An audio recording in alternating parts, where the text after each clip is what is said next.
Hello, my name is Zachary Cherry, and I'm one of the student leads here at Miami University Regional's ECampus. In this video, I'm going to be going over how to start an accessibility assignment for PDFs for ECampus. To start, you need to make sure that you're on a system that has Adobe Acrobat Pro. If you do not have Pro, you will not be able to follow the instructions. We're going to start by going to Tools after opening your document. So for this, I've got this document. You go into Tools, and you go to Action Wizard. And then Make Accessible. You go ahead and start that. And if it is missing a title, you unclick where it says Leave As Is and insert a title that is appropriate based on what it says at the top. So here, it's PDF training example, that's what I named it. But this is about additive manufacturing technologies. So we're going to call this Additive Manufacturing Technologies. And hit OK. And then hit OK. And we will not be detecting form fields. There are very few occasions in eCampus where we will be detecting form fields, and that will be covered in a separate video and in a separate training. For now, we skip this step. And English is our language. Just hit OK to this message. And this is going to bring up a couple blocks of decorative figures. Okay, even if it shows you a figure somewhere, like it shows you a picture, let's not worry about the alternate text right now. We're just going to click decorative figure for every single one, and make sure you press this arrow, not save and close, to switch between them. And once you've gotten all of them, go ahead and hit save and close. And that'll bring this up. This is the accessibility checker. Now, the accessibility checker likes to throw a lot of people off because we hit start checking, and it shows you what the errors are. And a lot of people think all you have to do is go in and fix these errors. Okay, this is not the case. We do not want to even touch these errors yet. What we're going to start doing is close the Make Accessible, bring up Accessibility, Reading Order, and we can see where this is all sorts of wrong. That's all listed as a figure. To anybody who's unaware, a figure, if it is marked as a figure, that means it is a picture, and you need to add alternate text to it. These are clearly not pictures. And any of the pictures that do exist here, like this one in the top left corner, are actually background images. So we're going to go ahead and mark each one as background. And for now, we're going to mark the links as background, as links will be covered in a separate video.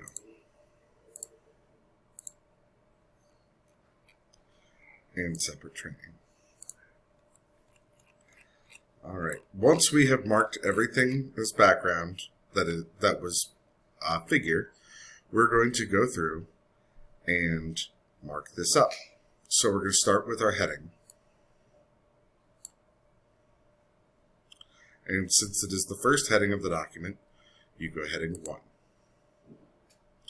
Now you see here, this appears to be another heading, as it's talking about the scope. So this will be our heading 2. Now, a lot of people want to go through and do headings first, but my warning to you for that is that it's going to mess up your reading order entirely.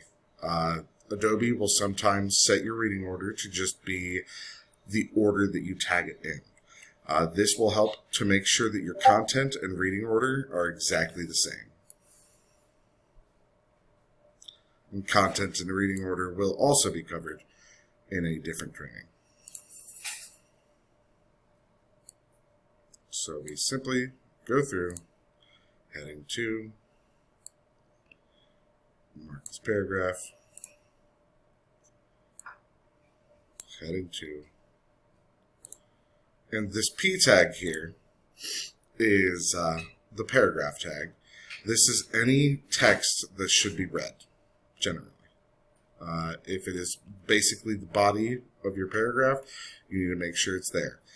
A lot of documents, when you bring them up, are going to have a ton of tags that say the word span, which is S-P-A-N, span. Those tags are not actually accessible. They can sometimes be read, but they're not correct. So what you need to do for those is, much like we did with the figures, is send them to the background and then re-tag them as paragraph. After you've finished going through the entire document, tagging everything with headings and paragraph tags, and you make sure that it's done correctly, you switch over here where it says structure types and go to page content order.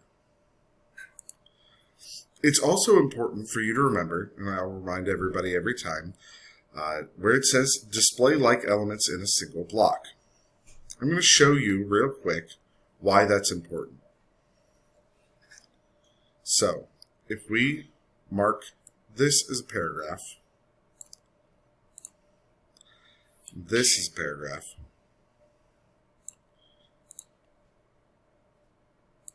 and this is a paragraph,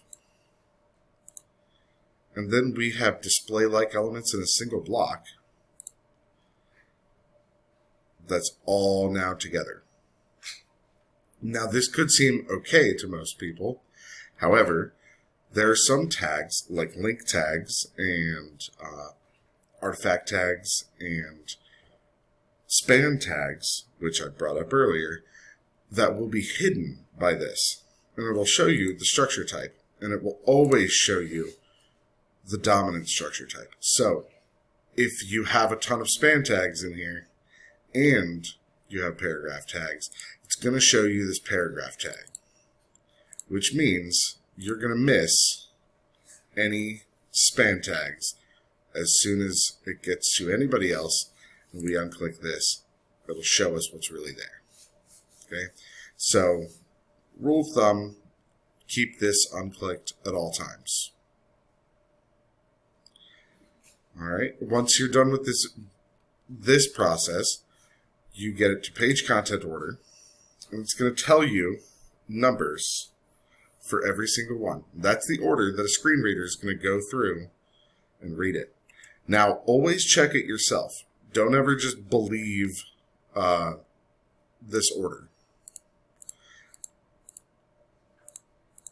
You should always turn on the screen reader, always listen to it where it says read out loud, and let it read through, because it should go in the correct order.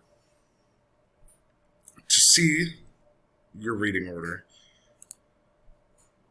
you should be able to see it in the content. This is the content order. You should be able to see it in your tag order.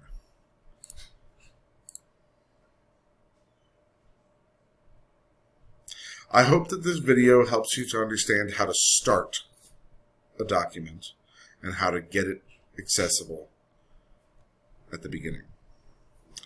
In other videos, we will talk about how to finish documents and how to fix specific errors that might be presented while you're doing this process.